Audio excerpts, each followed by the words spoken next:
Hey, what's going on, guys? Welcome back to the channel. We're diving straight into this one today, but I just want to let you know, if you didn't already, we do have a brand new auto compounding feature available over at LUNC-.com.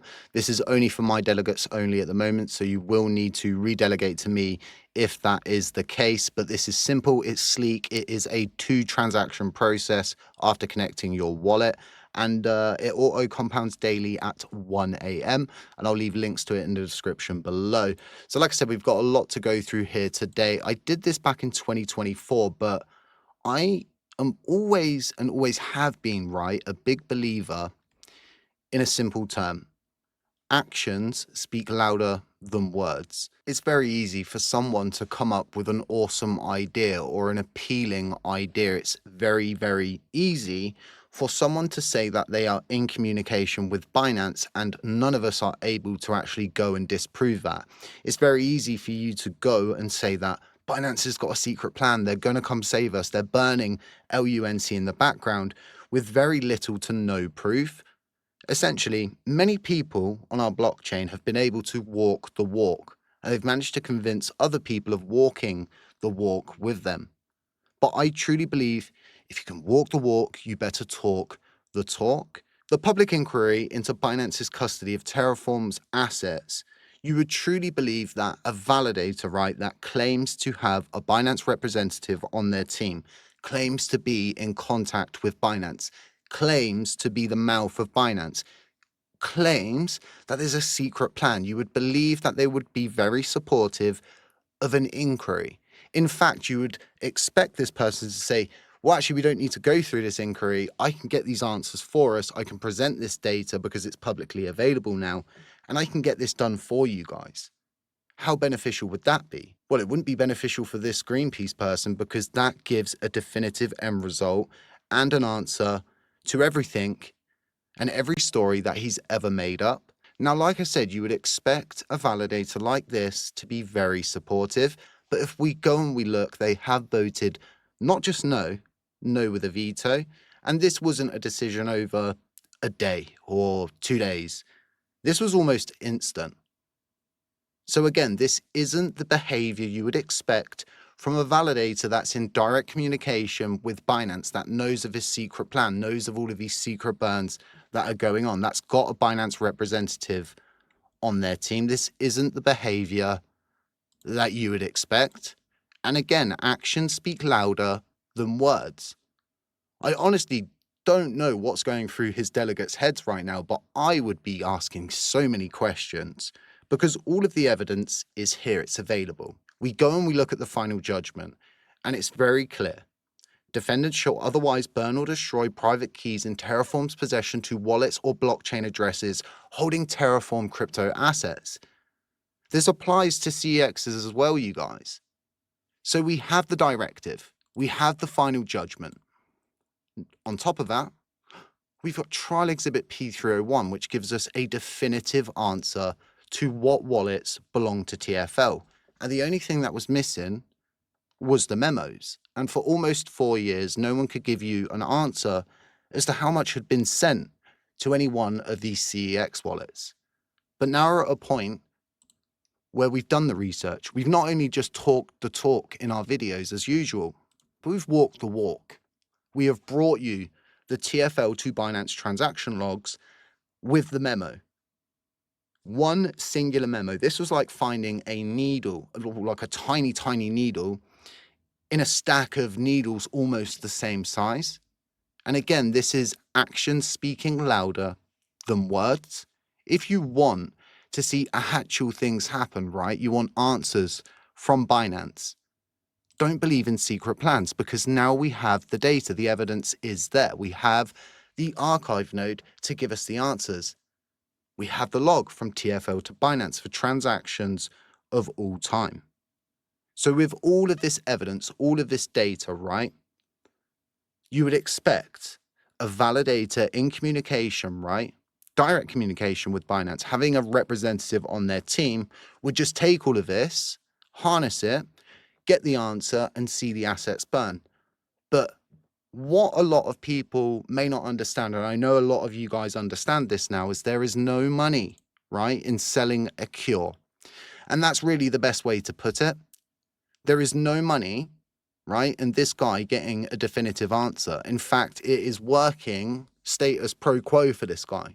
You know, this is all pro bono, if you will, because it has no definitive end up until now. Back in 2024, I did a video specifically about Greenpeace, and I dislike doing stuff like this. But again, when you're going out and you're making all of these claims, right, it becomes a big issue because Binance is not friendly to our blockchain. And if you think, right, that Binance is friendly, you're still in that category of people that think they're friendly, they do this out of the goodness of their heart, and there's all of these benefits we get from them, why have they just removed the last trading pair for LUNC in Europe from a CEX that's got a secret plan, that's got representatives on chain with a validator, that's in direct communication? Is this behavior you would expect from a CEX that has a secret plan? Why would they remove the last trading pair available in Europe? Why would they do that? Why would they categorically remove them one by one, all the way down to, I think it was Try, which is an unusual stablecoin, to say the least, because I hadn't heard of it until that trading pair was made available. Well, now that trading pair's gone into Europe. So how is it that Binance has got a secret plan, Greenpeace is in communication with them, they're doing all of these secret burns, yet they're removing the trading pairs, which is going to minimize trading, it's going to minimize the amount that's being turned each month. So what does that mean for us? Well, that means that monthly burn that they perform from trading fees is going to get smaller. And that's from now onwards, you guys. This is happening now. So I ask you, is this behavior that you would expect from a validator that's in direct communication with Binance, that has the representative, that's got the secret plan, knows about all of the secret burning? Is this behavior you would expect? Would you expect them to go ahead, right, and vote no with a veto? Of course you wouldn't. You'd expect them to do what I said. Take the information, take the data, and go and directly ask them and get a definitive answer. But that's not what's happening. So people have asked me many times to disprove this, and I did it back in 2024, and it shocked me when I was away for 4 months and I came back, and this guy had gained so much traction. There was so much, and there is so many people believing in all of these lies and stories and this fairy tale that he's made up.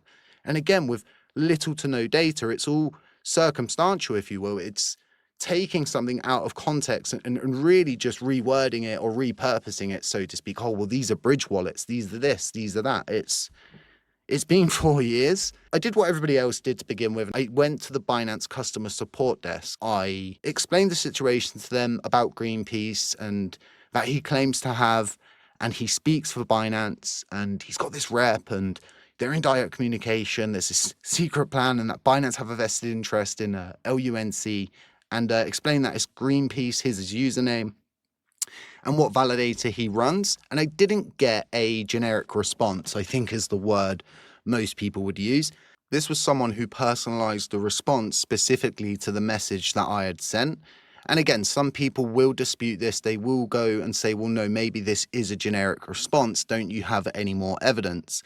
And yeah, I do. I went the extra mile in this case. And I know a few people in the marketing sector, if you will, a couple of bigger crypto agencies, and I know a few of the YouTubers in there. So I asked them for a direct Binance communication.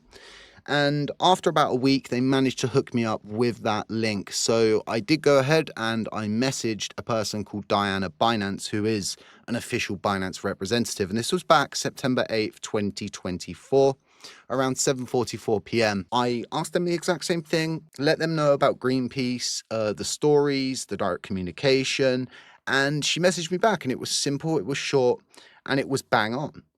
Hi there, thanks for the heads up. They are not working for Binance, and this case has already been reported to me. I didn't ever push it any further than that. I left it at that because it really wasn't gaining any traction. People knew that it was a fairy tale, if you will. It was a crazy concocted story. It was a load of talk. But now we're at a point where I'm going to have to message Diana and ask her for a meeting through whatever communication route I need to do this through, and actually get Binance to address this once and for all, because it is becoming a huge problem. You simply can't do things like what they're doing and not expect someone like me to go out there, disprove them. All I'm doing is providing the facts, showing you guys the evidence, the data, everything that is there and available. And this disproves everything that Greenpeace has ever let out of his mouth at this point. But it's down for you guys to determine. That's my personal opinion just there at the end. But you should always make up your own mind. Go and look at the evidence. Go and look at the proposal. Everything's there. You can go and you can look at all of this data that is readily available now. You can even look at trial exhibit P301, and my version of it is even available. You've got the raw version available. And in the future, I'm going to be digging in to the actual raw wallet off-chain assets. And if you don't know about those, it's going to get crazy, you guys, because there's probably about $10 million worth of off-chain assets that TFL owned. And some of them fall under the LFG reserve. But look, guys, let me know what you think about all of this. Thank you for getting that into the voting period. I do appreciate it. If you could, try get the final 8 burners proposal from deposit into the voting period phase if you haven't already, or if it isn't gone up already. But yeah, I'd really appreciate that. But look, guys, that's all I've got for you for now. Stay safe, stay humble, stay aware. And I'll catch you in the next one.